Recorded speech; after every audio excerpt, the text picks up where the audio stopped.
Kantor Imigrasi Kelas 1 TPI Denpasar mengamankan 7 orang WNA Nigeria dan 1 WNA Rusia. Mereka telah overstay lebih dari 60 hari dan tidak memiliki dokumen keimigrasian.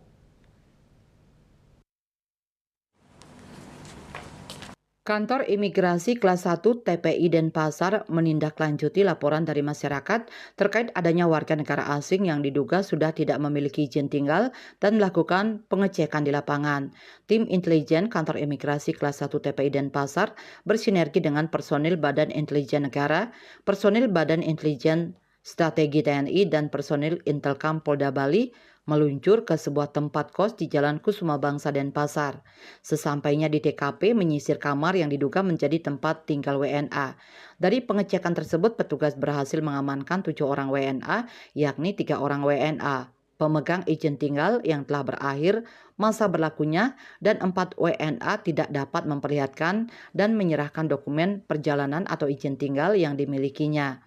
Keempat orang WNA tersebut juga tidak kooperatif dan berusaha melawan petugas serta berusaha melarikan diri, sehingga langsung dilakukan pengejaran hingga tertangkap.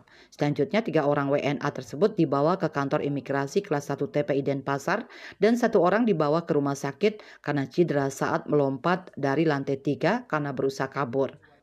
Kantor imigrasi kelas 1 TPI Denpasar menjalankan fungsi pengawasan dengan baik dengan mengamankan warga negara asing yang melakukan pelanggaran keimigrasian berupa overstay lebih dari 60 hari dan tidak memiliki dokumen keimigrasian.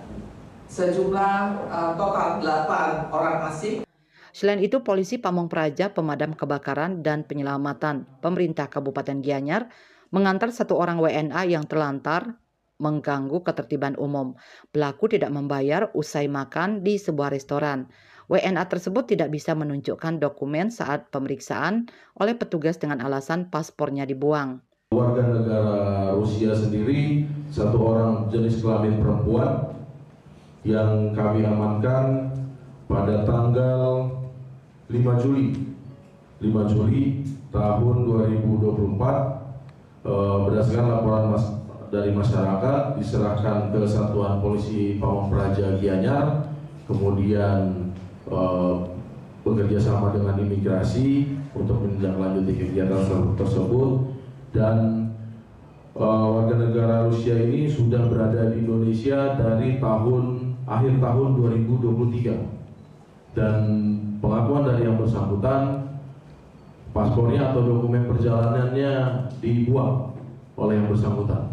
Pihaknya akan menindak tegas setiap pelanggaran keimigrasian yang dilakukan oleh warga negara asing dan melakukan deportasi jika diperlukan. Raiswantara, Bali TV.